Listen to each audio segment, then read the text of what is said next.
he's about to start messing stuff up, and then you're just like, it's 22 minutes in. He hasn't messed anything up yet. He's just in that crystal, like foaming at the mouth.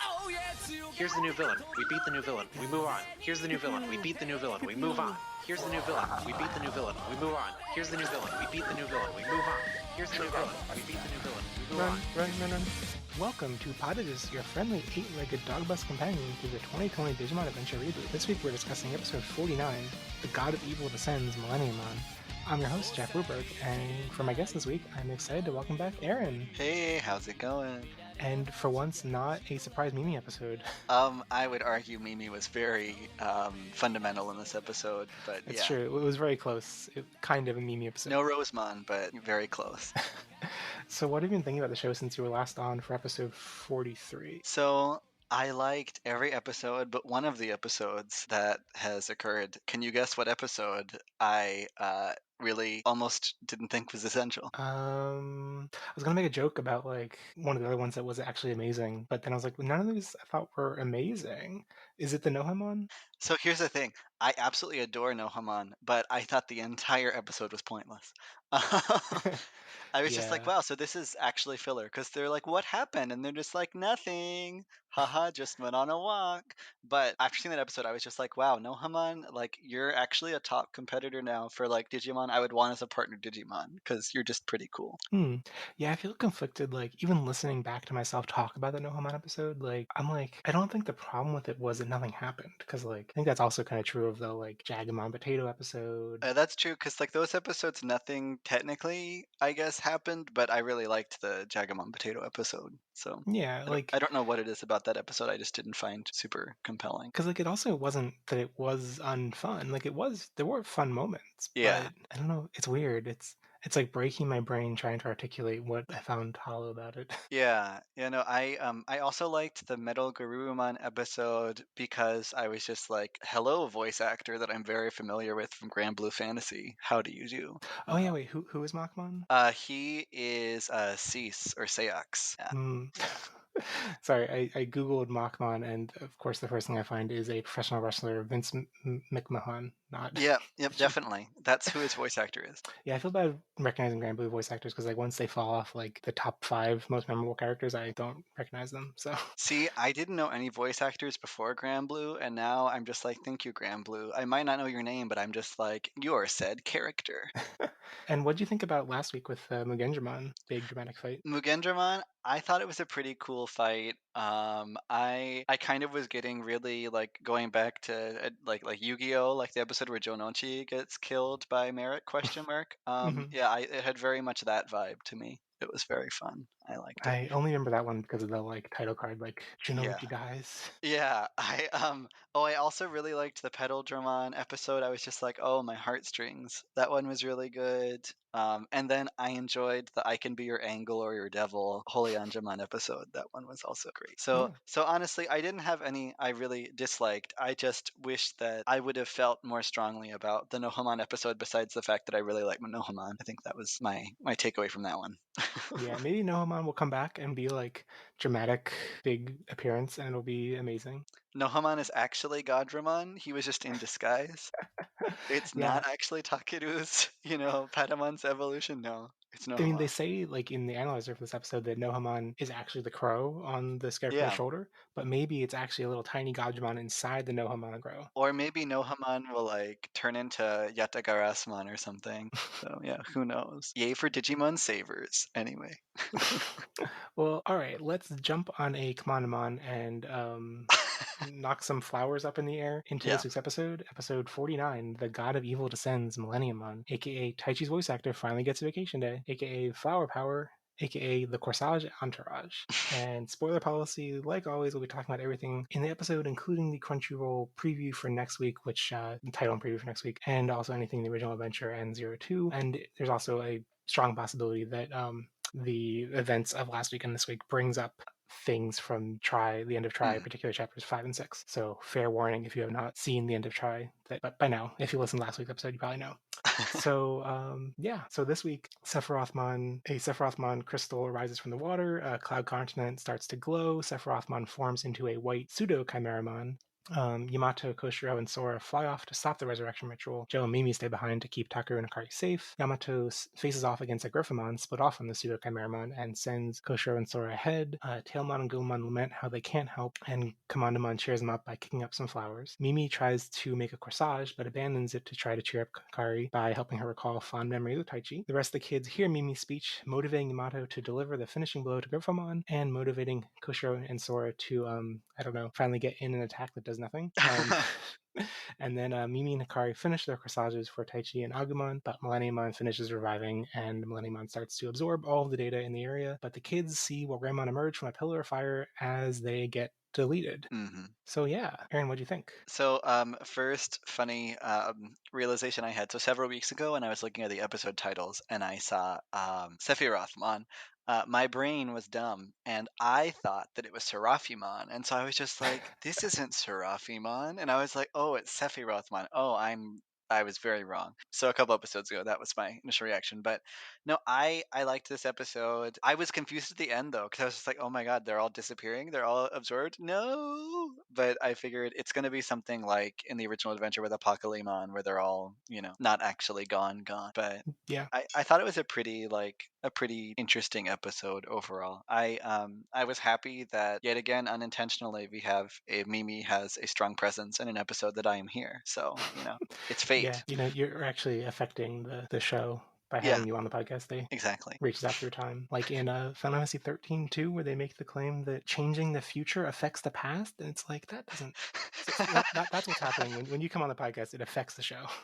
It affects the show and it affects the present. Yeah, that's what it does. But yeah, no, I think that the time, like, I think even in last week's episode, which I mean, I don't really get much credit for predicting because I think I didn't actually release the episode until it had aired, until this episode had aired. But had recorded it 6 days earlier. And I think I I think I said something that it was like, oh, there's probably going to be a glimmer of hope at the end, and like maybe Taichi's crest is going to flash, and then he's going to appear in like there's going to be like a burst of light, and Taichi appears, and that's basically what happened. But I was still blown away, like the timing of that happening, like as they've lost all their hope, everything's gone, and then Wargreymon appears, and then they still get deleted, and it's like it was just executed really well, and I think that was as much as it is probably going to be a retread of that Pokemon scene. Like I think it was different enough to be pretty new and exciting. Yeah, I also thought that it was fun that they had that scene with Wargreymon reappearing. Isn't that the same one that's from the opening? Yeah. The Pillar of Fire. I don't know if it's exactly the same animation, but definitely similar. That's the kind of thing that like will be cool to in the future. I don't feel like a strong inclination to rewatch the series at this point, but if we ever do in the future, that's something that like you see from episode 1. It's like, oh, I know that moment, I know what's gonna happen. So that's pretty cool. I thought that just I don't know. Did Mimi give many friendship speeches in the original series? Because I don't know. I didn't remember them. Maybe she did, but I remember more about like speeches about like honoring the friends that had passed and that kind of stuff. But yeah, no, I think this speech really fit, and the thing that like in talking with Aster last week, I was so worried about with how the kids would handle the fallout of Taichi dying. Like it's less about whether the viewers are convinced it's real or not, or convinced that it's permanent or not. It's more about whether the other kids in universe act in a way that doesn't feel contrived, that feels natural. And I felt like this was some of the most natural writing in the entire series that we've gotten so far. Like it's very understandable that like Hikari is like devastated and like Setsubo like despair like levels on the ground, because it's like I just saw my brother die in front of me. But I think she was eventually in that full on despair mode, but like initially she was in complete denial. Like she was like telling Kamanamon like bring me to Taichi. We kind of like see her go through the stages of grief in the episode, and like I don't want to pick on or be too negative about Try in general, but like the way that was handled in Try just like raised so many questions for me about like okay, so the reason that like I was speculating last week about why do shows kill off characters like this when we know they're not actually killed off, and it's like we like talking about when Taichi dies, quote unquote dies in the original series midway when he disappears and goes to Tokyo and all the kids split up. Like it's useful for the dramatic irony where like the viewers know he's not going to die, but we get to see how the kids react when we know more about the situation than they do. And what I found so frustrating at Try was just like that the characters acted in a way that we know Taichi's not dead, and we see the characters acting in a way that's like they are completely convinced, and that's just frustrating. Like that kind of dramatic irony just feels frustrating. Whereas this dramatic irony is like, no, like they're behaving in realistic ways, they're reacting in a way that's very natural, very relatable. Like Yeah. so yeah, basically like was everything that I wanted out of it. Yeah, I also I thought that, like all the other Digimon being like, we just want to help, like I thought that was kind of like, oh, I'm so sorry you can't do anything, but Yeah, I think the cute little detail of that is that like for a moment I was like, oh right, I guess Zudomon wouldn't have been able to help out because like he can't fly, yeah. right? But I appreciated that like both Joe and Mimi stay behind, and Lily and Palmon even has a line that's like, I'm sorry, like Lilymon can fly and I'm still not able to help out, and it's like Yeah. so like they're addressing like they're anticipating the viewers' questions kind of and like anticipate and addressing it and I mean, to be fair, looking at what Garudamon and Alter Kabuterimon did, nothing. I don't yeah. think that flying. I think Palmon made the right choice. Well, I mean, that's another thing that like we're talking about the No Homo episode feeling like inconsequential, and it's like in the end, nothing that the kids did in this episode mattered. None of it Yeah, mattered, yeah, but it still was cool. Like it still was. It was nice to live in the.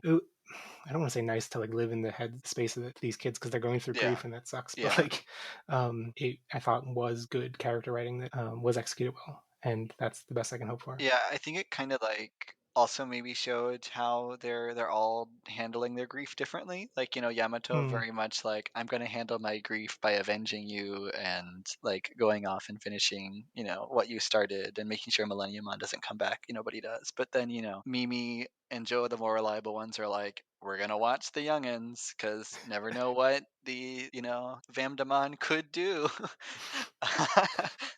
Well, I But think I think yeah, they also like because Taichi's like last wishes were like, okay, the trump cards that we need to defeat Millenniumon are the Holy Digimon, so like protect the yeah, Holy Digimon. yeah. Yeah. Although one thing I didn't love about the episode is like I thought Griffamon was kind of underwhelming as a mini Yeah, it boss. was funny because they were like, Mega Digimon boss, he's gonna be tough. And it was just like a little bit of wind. Oh, actually, no, we're just gonna freeze and kill you. There we go. Bam. Rest in peace, Griffamon. You did very little. Yeah, like when he first appeared, I was like, "Oh, this seems like a champion level Digimon." I guess I'm just not too familiar with Griffamon in general. Like Yeah. the design is feels too simple to be a mega level Digimon Yeah, design. yeah. It's like, where are your rockets? Where are your belts? Where's your cleavage? Like, come on, you have to have something going for you. But yeah, no, I really like Millenniumon as a villain because I don't know, it makes me feel like it ties back more to like the Digimon World DS game, if I remember. Millenniumon was a thing you fought in that, and then like kind of wasn't what was his name in Tamers? Justymon's tamer. Rio. Yeah, Rio, didn't he like fight Millenniumon in the game or something at some point? Like in the Yeah, original and game? Yeah. like Rio is like Millenniumon views Rio as his like fated partner, and at the end of one of the games merges with Cybergemon. So like Yeah. that's why in Tamers Cybergemon is out of control because Millenniumon's a part of him. Yeah. So like I appreciate that he's been around. Like Millenniumon has been around the franchise in the shadows for so long. Yeah. But like he never made an original appearance in like Adventure or anything, so it was kind Yeah, of cool to see him. it feels like the culmination of all of that anticipation, Hmm. which is pretty cool. I was confused why the episode is titled. I meant to look up the Japanese word. It's like the god of evil descends, Hmm. but he's ascending. He goes from the ground up. He's going up. He's not going down. Like I think like the idea for descend here is just like I don't know, just like appears kind of feeling. I'll have to look at the Japanese title, but the English descends, I think they weren't meaning literal descending, although that point is very valid. yeah, I guess like when he finally appears at the very end of the episode and is doing the let's just get all the jokes out of the way. Like he's Yeah. doing like he's Jesus, he's on the cross, he's doing the Hmm. T pose, he's doing Evangelion, he's all the references. And so I guess in that like when you're evoking that religious iconography, then it's like okay, then it feels like a god descending from heaven kind of thing. Yeah, like with the white Chimeramon weird thing, it did feel very like Evangelion Angel-esque, Yeah, which is kind of fun. yeah. I've been a little bit exhausted by feels like in like comments and stuff like everyone references Evangelion every single week with the show lately, and it's Hmm. like at some point the things in common are like there's an end of the world iconography, Yeah. there's a dramatic pose, and inevitably those things are going to line up. You know, It Yeah. reminds me the way that everyone in comment sections always references Evangelion reminds me of like the memes about people. I don't know if these are actually real people, if it's like a straw man argument, but the people Hmm. who see listen to jazz music for the first time, they're like, wow, getting some Persona vibes from this. Oh Like, yeah. I've seen those. Those are funny. It does make me laugh when I see people like use those memes and stuff. But yeah, no, I think that it's I guess like the one thing I would say is I did feel more like, oh my gosh, by Machine Dramon, I think, coming on the hmm. scene last episode than I did from Millenniumon, but maybe it's because like he just emerged from his crystal. Maybe he's not had his full chance to shine yet. Yeah, and that's something that in retrospect, I should have expected. But like, I was my first viewing the episode a little bit bummed that like the episode's titled "The God of Evil Descends Millenniumon." He doesn't actually descend until the last like minute, the last Yeah. second, you know. Um, but like that's happened a couple other times this season, so like I really should have seen it coming, and it was just my own. I got fooled. I got tricked. But It's also interesting to me that Millenniumon's design to me just really screams Kabuterimon. Like no matter how much I see it, like hmm. I think that the head just looks way too similar to me. Yeah, I guess that is kind of like where the eye focuses a little bit. Yeah, but yeah, no, I agree that like when you have an episode title like that, you are going in a little bit more with an idea of like he's about to start messing stuff up, and then you're just like, it's 22 minutes in, he hasn't messed anything up yet. He's just in that crystal, like foaming at the mouth, I guess. Yeah, like, cause I remember thinking that, like, when Taichi died last episode, and I was like, oh man, but the next episode titled "The God of Evil Descends Millennium," they're not gonna have any time to process that. It's gonna be like they're immediately at threat right away, but it's like, no. Yeah, no, they had 27 minutes to process that. Yeah, which I think works. Like, I think that Yeah. I'm not unhappy with that development. I just I was tricked by the title. I guess to be fair, if they had like 3 minutes in the episode, they're like, actually, Millenniumon's here now. Let's start fighting. You're just like, but Taichi just died. But okay, that would be the reaction too. So yeah, I mean, I like the dramatic stakes that like as soon as Millenniumon appears, they just get deleted. They just get wiped out. Like even yeah, his presence is enough to wipe them out. It reminds me a little bit of these are some of in some ways they're some of the best episodes, in some ways some of the worst episodes of hmm, Hunter x Hunter, where it's in the Chimera Man that the Chimera Ant arc, hmm, and so this is some of the worst tendencies of Hunter x Hunter, where there's just like such intense narration that it's like 2 seconds of actual in-universe time happen with like a minute or several minutes of narration explaining what's happening, hmm, and it's frustrating and kind of silly, but like it raises the stakes so much. It's like a character can only like just even being in the presence of this other character makes it so they can't move, or like they're yeah. paralyzed, or like they're just so intimidatingly strong. So I think that's kind of the vibe that like Millenniumon just appearing and then immediately absorbing them did. That's cool. Yeah. Yeah, I think that the one thing I'm thankful for Digimon is that most of the time they don't have any sort of declarations in the episode that are just like, we only have 5 minutes to stop X, and then it ends up being, two 20-minute episodes during that 5 minutes. Like that's one thing that usually makes me jump the shark in anime and frustration. But at least with this one, they were like, Millenniumon will appear in exactly 4 minutes and 23 seconds. Yeah, I guess like we did have a couple of those moments with the countdowns with early on in the season, but they were never Yeah. like they didn't really span multiple episodes. It wasn't Yeah. like 4 minutes on the countdown and then like we're gonna have a Dragon Ball fight for Yeah. 3, 4, or 5 episodes. Yeah. Yeah, I was gonna say one thing I did think about though is it seems like so far really only Taichi's crest like seems to be doing like a lot of work. If I'd Hmm. say like I mean like you've got like for Holy Anjamon's episode like the crest of hope and stuff, that one kind of shines some, and then you had like the same for like Metal Garurumon's episode. But are at this point are they even are they abandoning the crest explanation still? Are they just gonna accept that it's not gonna be answered? Are we getting an answer for that ever? That was my Well, that's the kind of thing that I really can't respond to. yeah. So But so there that's my question lingering. Who knows if we'll ever get an answer? Let's just fight Millenniumon. There we go. indeed, who knows? There's no indication. If you know what I'm referencing, you probably know what I'm referencing. But there's it's only 2 weeks out. But the title and synopsis for episode 51, which is 2 weeks from now, sheds some light on whether that question is going to be answered or is not going to be answered. So Sounds good. Looking forward to 2 weeks from now. so if you are intrigued, like like I feel like, yeah, for the whole season I had the same thoughts you're having, which like, are they going to address this? Are they not going to address this? It seems weird to place the iconography so prominently, but then not address it narratively. Do nothing with it. Yeah. It's just the aesthetic. Especially when Koshiro's crest flashes as like a sign on the NASA like Yeah. space station. Like, Yeah. You know, it's just it's Ants saying we have the knowledge that we could tell you, but we're not going to. but I'm excited for I mean, it's just judging by like a couple second flashes of animation in the next episode teaser, but it Yeah. seems like I don't think there was any really impressive animation this week or even last week. I think last week they used limited resources to sell us on the brutality of the fight without really having any big Sakuga moments. Yeah. But next episode, it seems like I think they might be going all out with really great animation. Yeah, and like with the preview of Gadramon in there, have we had Gadramon in any other franchise appearances yet, or is like Gadramon not really appeared I don't think before? so.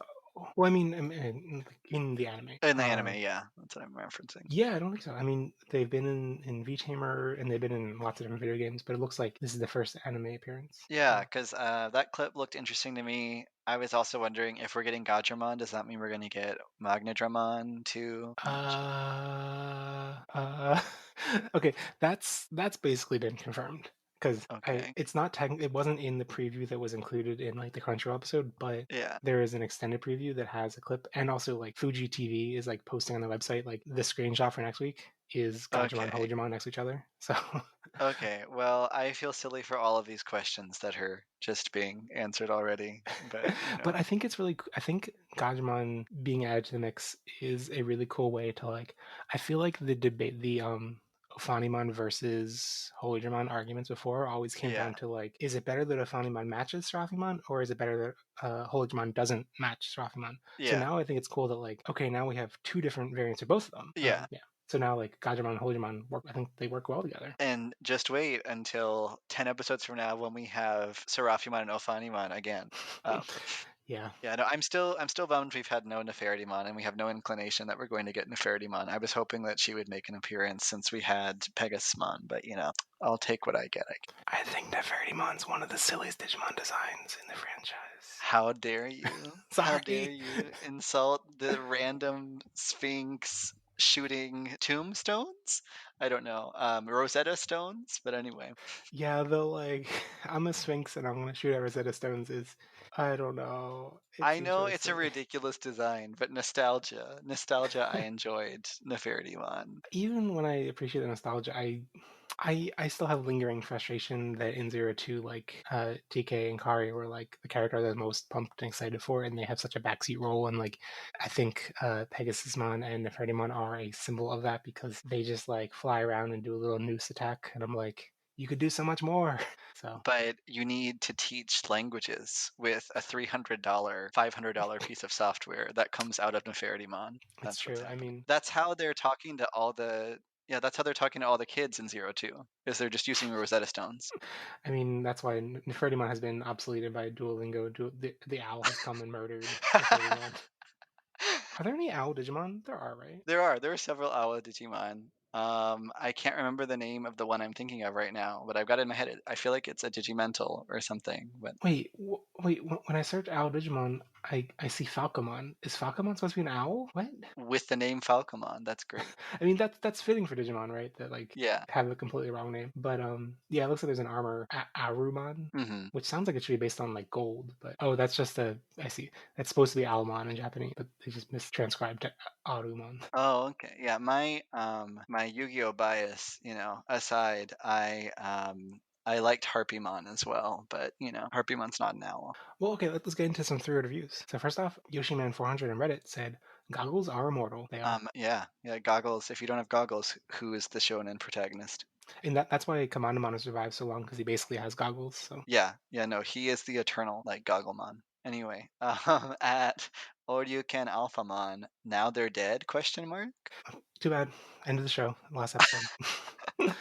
And on the flip side, at Dead Millenniumon, I guess that's a preview for what Millenniumon State's going to be soon. Yeah. But yeah, at Millenniumon said, Millenniumon marshmallow mode. Honestly, thinking about it, it did look like a marshmallow. Yeah, It's very. great. That would be a good merch opportunity. A Chimeramon shaped marshmallow. Please. At Drew Softman, Millenniumon Actless. That's that that's a very high level joke. I appreciate it. It is. For a second, I was wondering if I mistranscribed actress, but I copy and pasted. So, at Joseph Snosif said, "Commandamon's flower power." And that just makes me think of the title. Wasn't that Lilymon's English episode title Oh, for probably, Adventure? yeah. Flower Power, I think, was the name of it. But yeah, Commandamon's Flower Power. Heal with the flower breeze. At CRR McRae, opening theme shot. Yep. And NNM podcast, Neon Genesis Evangelion. See, I like that. At Lucas Kukas, I don't know what pronunciation is. Chimeramon done dirty. Yeah, I guess this is the law of equivalent exchange. Like in this version, Muganjamon got much more attention than the original show, so Yeah. Chimeramon on the flip side got nothing. So just was a marshmallow. Yeah, marshmallow. At Austin LC23, Tai Chi then plot. Yeah. And as he's Staccato, Millenniumon, disappointing debut. At PDX Anime, delete the children. Yeah, just select all, hit delete. Control Alt Delete. And at Andy Lucas OE, Flowers conquered grieving. At Bored Individual, Tai Chi no sells death. And Dak and Jackster, Tai survives somehow. ... I mean, we haven't actually seen Tai Chi, right? We just saw Wargreymon. Yeah, we haven't seen Tai Chi. We saw Wargreymon, but logic would assume Tai Chi is also not Jonochi'd and dead ? I mean, that would be a big upheaval if Wargreymon appears and is like, Tai Chi's dead. He's actually just dead. Yeah. We have a ghost protagonist, or it's V-Tamer Tai Chi the rest of the series. Well, moving on to some listener comments and questions. First off, from at Dead Millenniumon. I love that name. Oh, first off, Dead Millenniumon name I think is funny because I think they couldn't fit all of the letters in Millenniumon into a Twitter display handle because their actual like display name and their handle have a different number of L's and N's, but they definitely spell. So like in their handle, it's one L, one N, and then two M's, which like I find this funny because every time I spell the name Millenniumon, I don't know how to spell it. First of all, like spelling millennial, I get confused, and then Millenniummon is even more confusing because so millennial there's two L's and two N's, but then Millenniummon only has one M at the end. Yeah. So like I always get confused by that. And for this at the Millenniumon handle, they put two M's at the end just to confuse me. It's all to break your brain. But yeah, the comment was, I'm probably going to sound mad, but I had a massive grin when the animation was repeated from Metal Gurumon's attack. The animation felt off today, too, so it really felt like a 1999 episode, and I love that. Also cannot believe we're finally here, all hail Millenniumon. I think I forgot to mention that Metal Gurumon attack, it's a little sad that it was repeated, but like, it was really great the first time, so it was really good. Like, it felt a little bit like Yamato's like not really trying and like, oh, here, like the speech from Mimi, okay, now go all out. But it looked really cool. Yeah, no, it was their all-out attack, Persona 5, first time I've ever heard jazz. Yeah, no, I liked as well. It did kind of feel like a 99 crunchy episode. It was fun to have the attack multiple times. But oh my gosh, I just love this handle too much. Such a good name.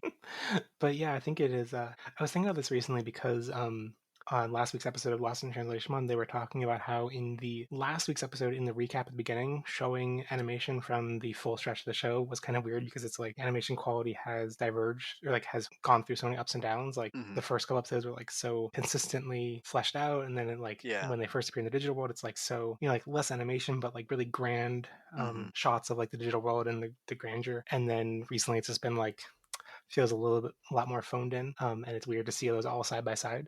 And so like this was a reminder that like this episode there were some shots that felt really big and grand, like showing Chimeramon appearing and stuff, but otherwise I think it was very reminiscent of 99 quality. But I think it's gonna be cool that next week we're gonna, I think, turn on the valves to the extreme mode and have like a really awesome animated episode. But hopefully I'm not putting too many expectations into that. So yeah, I did have a thing when I was watching the episode today when I looked at Mimi reaching out to Hikari, like her arm felt really off to me, and I was just like, I know she's a child, but the proportions just feel like Mimi's arms are just incredibly short. So, yeah, I'm hoping that they put all of their animation focus on the next episode. That being said, the fact that we're getting this many Digimon episodes during Corona is just crazy to me. Like the fact that Yeah. they've been able to animate all this. So, like, I'm eternally grateful. They could have scenes that were literal, just like stick animations, and I would probably, love it regardless. So, yeah, no, I do enjoy the occasional crunchy animation. Yeah, I think like my complaint with the what was it? The Nidhagman episode in Tokyo, Yeah, like that was only frustrating. Like they had to cut so many corners, but it was just frustrating because it felt like narratively it was being hyped up as this huge moment, and it yeah, was awkward to like have that huge moment with the cut corners. And it feels like they have worked out a much better balance now, where it's like they've been cutting corners in ways that feel very acceptable, yeah. and cutting corners so that they can do the big payoff with tons of fancy animation for the big dramatic moment. And Hmm. awesome, I'm glad they learned. Really cool. Yep. Next comment from @JosephSnosif. They said, I thought this episode was incredible. I loved how Kamanamon and Mimi were there for the team, and I am really enjoying how they use the Digivices for communication. Seeing Baby Hikari was also a treat. Oh, and I thought the bound crystal Seraphimon design was cool. Oh, this is like tying back to your first comment about being confused about Seraphimon and Sephirothmon. Yeah. It just reminds me of how my first exposure to both of those concepts was to both Sephiroth and Seraphim was when I played Final Fantasy VII and saw Sephiroth, Hmm. and then I read Many Waters, which had Seraphim as characters, and they're supposed to be like, angelic, positive figures, Yeah. and I was like, no, that sounds like Sephiroth. You're definitely evil. like, so I think it's funny now that like Sephiroth has become like synonymous with evilness in a lot of Hmm. fandom people's minds because of the iconic character. When like yeah, like I mean Seraphim and Sephiroth are like supposed to be different concepts, but like they're both supposed to be like vaguely positive things. So Yeah, see, like Sephiroth, man, the first time I saw the design, I was just like, what a wacky and wild design. But then when I kind of was older and knew about like the mythology, like idea of like angels being things you can't even like conceptualize, and they're these like freakish monsters, like the design seems more in line like that to me. So yeah. yeah, I now have more of an appreciation. When I was younger, I was just like, this is a whack Digimon. No, thank you. But yeah, no, I thought the crystal design was pretty cool. Baby Hikari was nice. It made me feel like, oh, they're referencing back to that scene that we've seen millions of times and everyone knows, but it's still kind of nostalgic and fun. And yeah, no, I also enjoy that the Digivices are like walkie-talkies now, which is kind of cool. Yeah. Speaking of seeing Baby Akari, there's a question that ties into that from @Oryuken Alphamon. Do you think they left out Tai almost killing Kari as kids to explore it next week, or they'll skip over that completely? And that's something that I mean, yeah, I think that totally was the kind of thing that is the kind of introspective character moments that was in the original series that Hmm. I don't think they're ever going to show Taichi having those kind of flaws and Yeah. introspecting and admitting mistakes, admitting his flaws in this version. Yeah, I think that that's a little too much for this version. Maybe if we had, this as like a bridge between this and try in terms of craziness, then I think like we might have that scene. But yeah, I don't think we're gonna get much introspection from Taichi in this Yeah. Next comment from @DackandJackster. As epic as Ty's return was, mentioning the callback to one. the Hmm. opening, I reckon they could have held it back for another episode or two, saved it for a lower low. Here, I feel it too hastily undercuts the tension on Millenniumon's resurrection. Using Griffamon, another chimera, as a mini boss was a neat detail. Yeah, I think I see their point that like it could have been even lower low, but like I think it makes sense with this show's style that like Hmm. we don't need like a really depressing episode. Like I think it makes sense for like this is as low as a show Yeah. kind of would make sense for it to go. Yeah, we don't want any like absolute despair driven like 2 episode arcs and then being like, okay, here's that little bit of hope. I think that it's very much in a format where it's like, even if we've got some sadness going on, we're gonna have a glimmer of hope at the end, or we're gonna have some kind of Deus Ex Machina type thing that kind of helps it. Yeah, I did. There was a brief second where I was confused by the fact that the timing of like Hikari seeing Taichi come back and then everyone around her gets wiped out, but she's still Hmm. surviving and is the fact that she was smiling as everyone else around her was getting deleted. For a second, I was like, "Oh, is she evil? Is she possessed right now?" And she's like, "You play her into my trap, Taichi." Like I thought for a second it was going that direction. I was like prepared to be like, oh, it is going the ultimate despair route. But no, they it was chill and child friendly. All of these Danganronpa parallels. No, I agree. I think it was very much that. I think that they just wanted her to be the last so that she could see Tai Chi is back and then, Yeah, fade out. I think that yeah. was I the think it, goal. it made sense. Like within a couple of seconds, I was like, okay, this makes sense. But like Yeah. for that brief second, I was like, oh, is she going full on Monokuma? You never know. Yeah, see, like I was confused the first the first few seconds when people were disappearing though, because I was just like, but wait, they're humans, and then I was just like, I guess technically they're data in the digital world, but still, feels weird. Oh God, they're all gone. Yeah. Yeah. At PDX Anime said, while a lot of the visuals were kind of interesting and the white amorphous Chimerama was a little creepy, the real MVP for this episode was the OST/background music. My lord, did I have this queued up, especially the huge orchestral version of the narration music. Oh, the music was really good this episode. Yeah, I need to go back and listen to it again. I started last week like recording the audio and listening to it as a podcast so I can practice my Japanese, and it Hmm. was really good for last week to like appreciate the music more in that dramatic fight scene episode. Actually, that makes more sense because if you don't have the visuals to distract you, you can really focus on the OST and stuff. Yeah. At Andy Lucas OE said, I was beginning to think that Mimi was about to get Rosemon since she was sharing flowers with Kari. Could only imagine this episode turned into another Mimi-centric episode with Aaron back on the podcast. I am so sorry that I am synonymous with Mimi episodes on the podcast. I really feel like if Rosemon ever does get an episode, I should not be allowed to give someone else a chance to voice their ideas about Digivolutions involving Palmon. I mean, no one really likes Mimi. Like, you're the only person that likes Mimi, I think. So. And another comment from Andy Lucas OE said, I had to check the wiki for a Funimon after getting called out for the hyphen last episode. And they said, I feel like 2020 missed a trick since Fall Down Mode has an attack called Demon's Crystal, and Fall Down Mode would have suited Millenniumon better than Dark Knight, maybe. You'd lose the twist and it would be way more obvious for returning fans, but still. And I think the thing that this made me think of is that, like, I think the cool way to, like, if they to incorporate that Demon's Crystal attack Hmm. would have been for Dark Knightmon to use Demon's Crystal, and it could have Yeah. been like the kind of thing where we're like, well, that technically isn't a Funimon attack. That's kind of weird. Yeah. But clearly, it's just because Millenniumon is a crystal right now. Like, so it could have been like, well, is Dark Knightmon a Funimon? Maybe. Like, I don't know. I think that would have been a cool way to seed it. Yeah, I think if they had planned, I don't know if they how far in ahead they planned all the episodes and the plot and everything and how it was going to out, but if they had planned for this twist all along, I think that would have been a kind of fun Easter egg slash teaser for that, so that fans who did know like about Ophanimon Fall Down Mode would kind of be like, huh, this isn't one of its attacks. It's Ophanimon attack. So, I think that would have been more effective slash kind of more fun. I think just having Ophanimon Fall Down Mode would just have been way too obvious. Yeah. I think it would have been a little. Yeah, I think that would have been so obvious. It would have been frustrating. Yeah. But I think they had planned as soon as Dark Knightmon appeared, there was always going to be Tailmon because they mentioned on Twitter that it was because there was like a thing from Cross Wars that there was like a chip in the or there was like a merch product that had Tailmon and Dark Knightmon together on this chip, and so Oh, they were okay. like, oh, seeing that piece of merch reminded us that, like, maybe they could work together or something. Or like, I don't Yeah. know.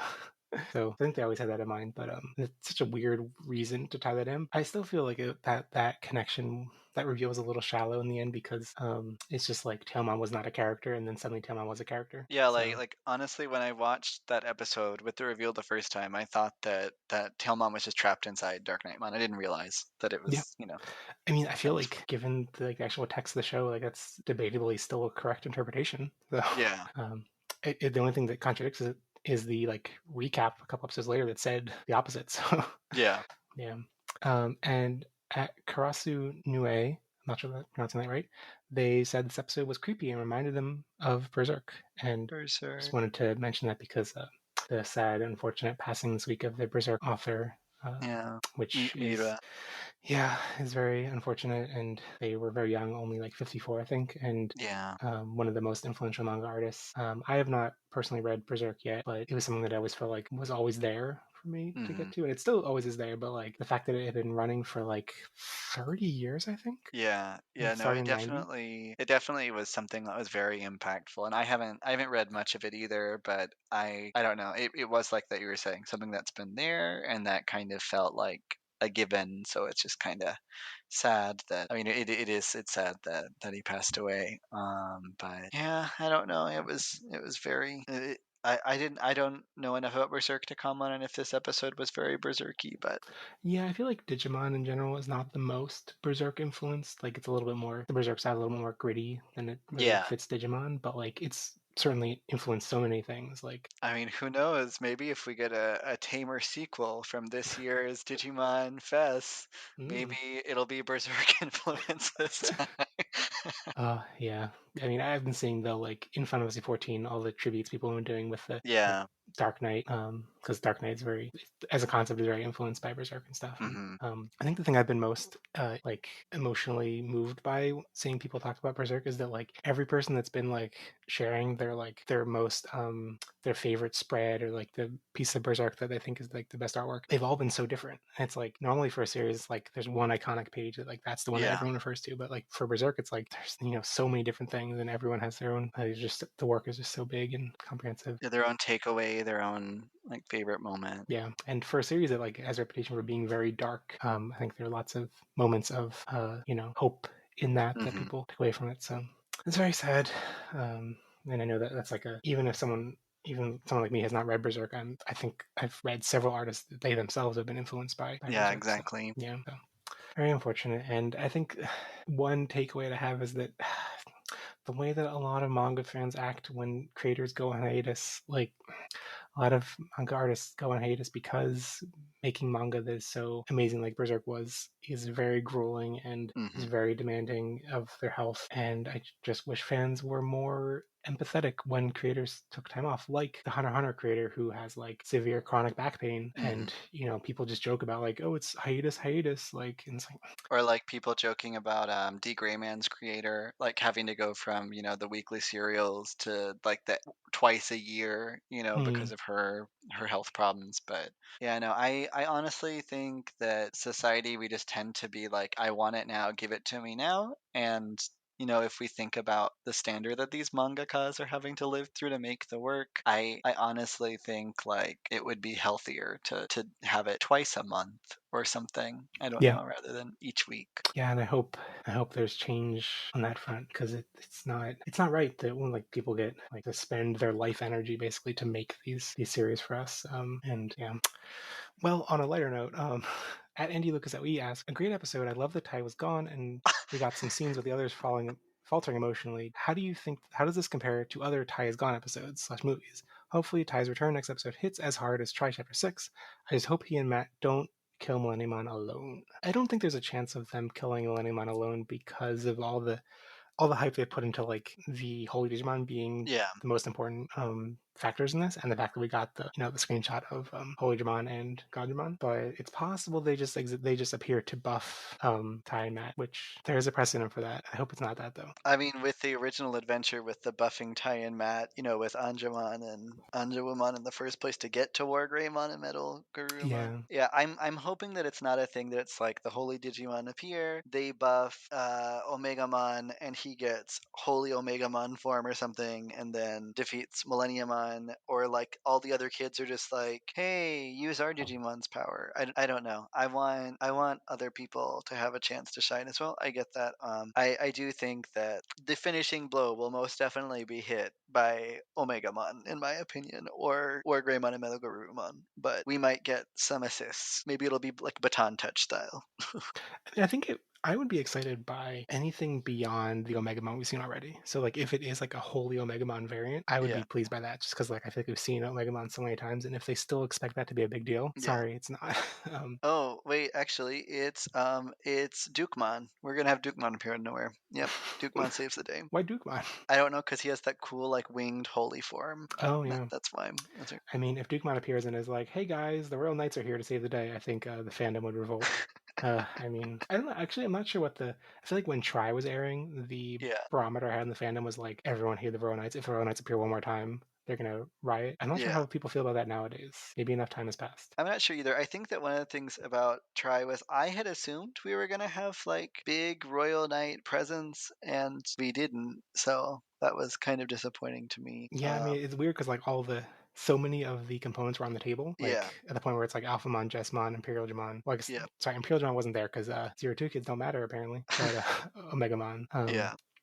Yeah, I don't know. I mean, I think back to the question about like how does this compare to other Ties Gone episodes? Like I think it, like you were saying before, I was really impressed by how natural the kids' reaction to this was, and the fact that they comparing it directly to Try. The thing I found so frustrating about that was that like they seem to so quickly accept the fact that he's dead and don't really have any hope that he's alive. Yeah. Which I guess fits if you're going for portraying them being kind of like what is the emotional state that makes them so ready to accept the fact that he's gone right away without any hope. And like it's a more adult, darker version of the show, so like they're more primed for that, not having the childlike hope anymore. Yeah. I guess that they're going for, but like I just found it so implausible when it's like we know he's alive. Like so Yeah. this I appreciate that like it's actually brought up in the narrative, like can we trust that he's alive? I don't know, like let's have hope. Like it I really liked it. Yeah, no, I did too. I have pretty much the same opinions on that. But I think even if Taichi and Yamato are the only ones that defeat Millenniumon next week, like just the fact that the other kids are going to be there is such a step up from defeating Devamon with the other kids like doing something else in the real world. Yep. So that's maybe that fight existed just to lower our bar so that we'd be impressed by this, you know? Yeah, no, I do agree with what you were saying though. If we get Omegamon again, it's just gonna be like, wow, I'm so shocked. Said no one ever. Yeah. And on that note, CRR McRae asked that basically since the analyzer and preview shows are getting Gajimon next episode and presumably Holdramon, which now that we're referencing that screenshot, yeah, definitely Holdramon. But they also ask if we are going, do you think we're going to get other megas too? I would like it to happen. Do I think it's gonna happen? Maybe. I would hope it does because they have that shot in the beginning of this series with all of the megas, you know? But if we don't get it, then really it begs the question, what's Sora done the entire series? Well, I think it's without a question that we're going to get them by the end of the series. Yeah. And so for me, it's like would I prefer them to all appear together next episode or doled out individually? Each of them gets an episode later on. So I think in that framing, I would prefer them to not show up next week and to show up Yeah. on their own time later. Because I feel like my fear is that if they all show up next week, then we're not going to get any real build up and Yeah. it's going to be all at once. And then it's just going to be a given. And we're going to get like a 2 second scene of like Vikemon or like a 2 second scene of Rosemon or something. And then it's going to be that's all you get. And let's put the focus back on Omegamon. So yeah, I don't know. I feel like I would like them to be fleshed out. I don't know how it's going to work, but if they do all appear next week, maybe they can have some sort of role in later episodes where like one or two or three of them are like the more main focus. Yeah.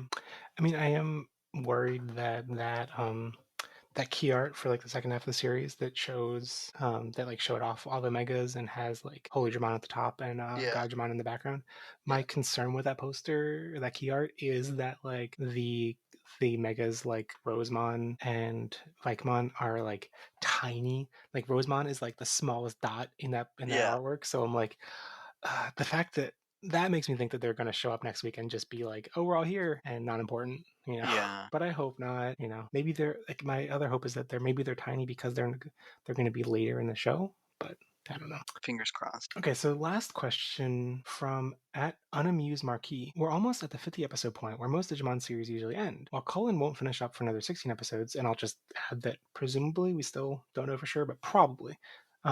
And they could continue. Where would you rank the season among the others if it doesn't get better or worse in the next 4 months? This is a tough question. Yeah. For me, I have. I like if I say I enjoyed watching it, it makes it sound like it's like a very positive impression. I have enjoyed having a weekly thing of Digimon to watch. Do I think it ranks as well as the other series? No. Do I find it particularly disappointing? No. Yeah, like I mean, it's a Digimon series. It's fun to watch. It's kind of nostalgic at times. I still prefer the originals over it, but I don't have any like depending on how they go the last 16 episodes, maybe I'll feel very strongly about it at the end of it. But at the current progress and rate, I think it's good slash decent. Like I wouldn't rank it in like my top 10 favorites or top 5 or top 4 even probably. Top 10 favorite Digimon seasons. Are there more than 10? There are 350,000. That's my ranking system. Yeah, I don't know. I just like it. It's not my favorite, but it's not my least favorite. That's my judgment on it. I think I generally agree that like my enjoyment of watching it weekly and having things to discuss and like having listeners who comment and stuff, like all that engagement is kind of like disproportionate to the actual enjoyment of the show itself. That makes sense. Like, Yeah. I think this and the fact that it's adventure, using the adventure naming and the adventure characters and stuff, makes Mhm. it so much more like possible for lapsed fans to dip in and out. Like, I don't think I would like a series that I would probably say I enjoy Frontier more Mhm. than the show, but I don't. I think the act of like podcasting about Frontier on a weekly basis for over a year, I would find much less enjoyable because I don't think like there's so many Digimon fans on the fence who just would have no interest at that point. Like, Yeah. and so I appreciate that like this has appeal to not just the hardcore Digimon fan, even if whether they actually stuck with it, it's only the Mhm. hardcore Digimon fans, is what it feels like. But so like in terms of like just the show itself, none of the outside, like Yeah. parameters. I don't know. I think like my rankings of the seasons vary so much by like which one has been long since I've seen it and is at the top of my want to rewatch list. Like so they Yeah. kind of move around a lot and like I think I would put this show like maybe like just above Cross Wars, but Mhm. also Cross Wars at this point is like the one that's been the longest since I've seen, and so I'm like itching to rewatch it. And I'm like, oh, it grows in my fondness each day because I'm like, I really want to rewatch it, and like I forget the things I disliked. So Yeah. Yeah, I would say out of the ones I've watched, because I haven't watched all of them, I've watched Adventure Zero Two, Tamers, some of Frontier, Savers, this. So I guess that's 6. 5.5, really. I want to watch all of Frontier. I just never got the chance because it was airing at weird times back in the day. I think my ranking is probably Adventure Zero Two. Oh no, Savers, Adventure Zero Two, Tamers, this, and Frontier. But it's not that I dislike Frontier, and it's not that I don't like the other ones I haven't seen yet. I don't have an opinion on them. But yeah, mm, Savers is still my favorite. I think. yeah, I think mine's kind of similar. Like I have Savers near the top and Tamers a little bit above it, and Try at the very bottom, and Yeah. but then like everything else I'm like much more vague about. And even Savers like I have near the top just because I have so much fondness. Like it was the series that brought me back into liking Digimon as a young adult. Yeah, same. Yeah, so like it has an undue like I don't think it's fair how much Yeah, fondness I I have for I it, but also just love knowing that Bomber and Animon is an orange in the English version, which is just great. yeah, it is great. But I guess we were running a little bit long, so we should start wrapping things up. Do you to wrap things up, like what kind of how would you rate this episode? Is this out of 5 or 10 or Digipoints or what's our Out rating? of Yeah, 5 digipoints out of slash 5 I Digipoints. stopped coming up with Oh, clever five names for things. corsages. Let's Yes, let's do out a of 5 corsage. corsages. I would give this episode probably four corsages. Yeah, out of 5. Hmm. I am. There was one moment in the episode that comes to mind right now, which is when they're the very beginning when the crystal starts to rise and like causes this wave, and the limited animation is on display because the kids are just like unmoving for like Yeah. 10 plus seconds of the water coming towards them, and then it hits them and they're like whoa, and that's me right now because I listening to you explain your rating and I was like oh wait I have to rate it, oh shit. So that's a long way of saying I think also a 4. I'm hesitating between 4 and 4.5, but I think a 4. I like the things that on the plus side, it was really well written character dialogue that Yeah. I think blew out the rest of the series, blew the rest of the series away. Hmm. But the action was a little bit like, what's the point? It felt like especially the Yamato, the Metal Gurumon versus Griffamon stuff felt like it was just a placeholder. Yeah, like the placeholder and like the animation stuff, and then like the episode title versus what actually happened were kind of where it lost the point for me. But the strong character development and Mimi's corsages, it put it at 4 for Yeah. me out of 5. I think those corsages, like, it's kind of thing. The more I think about them, the more I'm like, there's no point to this, but it doesn't matter. Like, Yeah. it's all about like them processing their grief and trying to move on and trying to have some hope in the moment. The fact it doesn't matter is the point. If I was like well versed in flowers and knew like flower language and was able to analyze Mm, those, it might make it even more interesting. Maybe they don't mean anything. Maybe they're all digital flowers that don't exist. Who knows? But yeah. yeah, I'd be curious. I'm curious if that anything comes out in the next week as people analyze the flowers and see if there's any flower language there. Mm. But yeah, I think for my MVP this week, I guess it's Akari because the way she Mhm. like felt very realistic in processing the grief, and Aster's concerns last week about Hikari being too brother complexy. I think it Mhm. was good that they avoided that. Yeah. Yeah, my MVP for the week, Dead Millenniumon. That name is great. No, episode MVP though, was probably those corsages. No, I Corsagemon. Corsagemon. It's gonna be Lilymon's new alternate Digivolution because they won't give me Bancho Lilymon. Yeah, no, I guess Mimi, her friendship speech was really what moved everyone to like action. She kind of helped take care of Hikari and get her back to a normal state. I think that Mimi was the driving force of the episode, and I'm on an episode and has Mimi, so I have to say It's true. It's the Mimi gravitation. But yeah, next week, I mean, we've kind of already talked about it at this point, but like episode 50, the end, the ultimate holy battle, backed by the faith of their friends in Digimon, Taichi and Morgreymon begin the decisive battle. And then there's Gajimon and the Analyzer. don't you love that it's called the end when we know there's 16 more episodes? Yeah, I mean, okay, we don't know for sure there's 16, but we know there's at least one more. And so I guess it's good that I think it's good that they released that chunk of titles and previews and it ended 1+ past this one. Because Yeah, if the last one in that chunk was 50, I'd be like, oh, I guess the show's over. yeah. Without spoiling things too much, there is in the synopsis of 51 enough to say like the show's not over. It's not going to end at 51. Okay. So yeah, I don't know.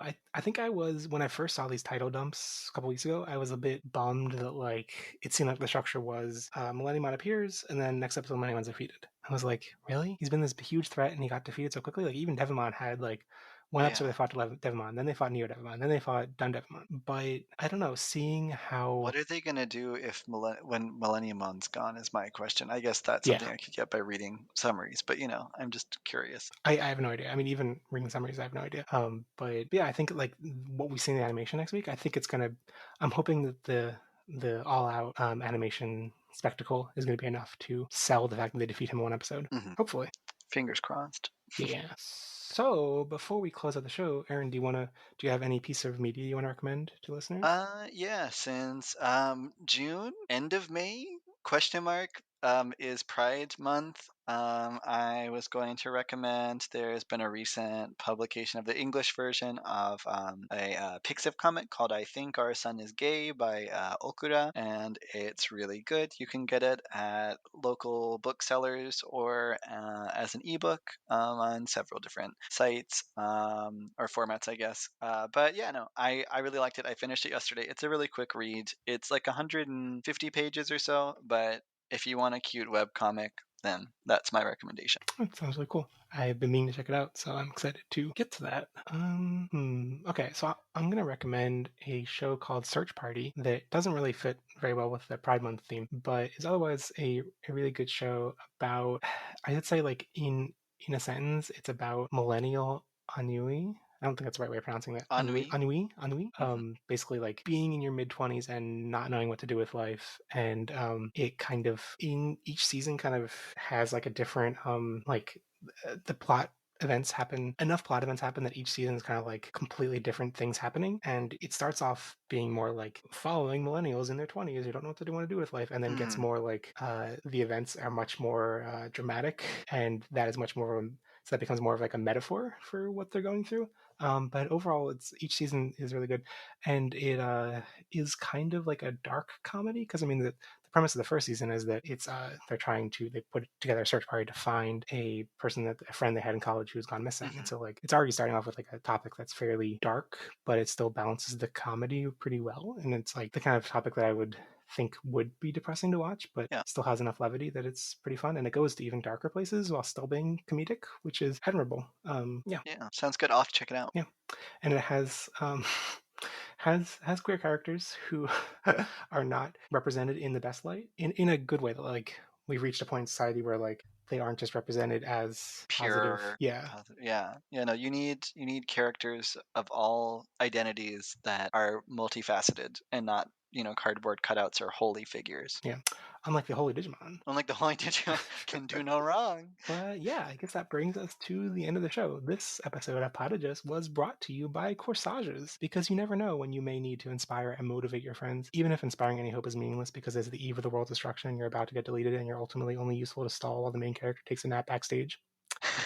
But last week's Digiprompt was, what character in all of Digimon do you wish had valiantly sacrificed themselves and when? And my favorite response, and this is maybe a little biased, came in from my boyfriend at Leo Untweeted. And he said these two at every barbecue with a picture of Kodamon and Bergamon. That's great. Good answer. But this week's Digiprompt is, what Digimon would you make a corsage for, and why? Send those responses or general feedback to podages@gmail.com, to @podages on Twitter, or in the episode comments on podages.com. Share the podcast with your friends who will comfort you when you're down and get you to relive happy memories. And it would be awesome if you leave a review on Apple Podcasts. It only takes a minute, and each review helps a ton. If this is your first episode, don't forget to subscribe on YouTube, Spotify, or wherever else you find podcasts. So, Aaron, thank you so much for coming on the show again. Oh, thank you for having me. I am happy to come every time. And only questionably a mini episode this week, so. Yes, only a slight Mimi-focused episode. And if people want to find you online, where can they check you out? You can find me on @ZephyrKaze. No relation to the Digimon, though I wish it was. Yeah, on Twitter. And then also Instagram and stuff. But yeah, Twitter. Cool. And I am Jeff on Twitter, and also have my general and my podcast Love It a Wee Bit. But yeah, thank you everyone for listening, and I'll be back next week to talk about episode 50, the end, the ultimate holy battle, the last episode. This was the last episode. No more Digimon. Everyone's dead. No more podcast either. The end of the podcast. Bye. Bye. And remember, never stop Digimon.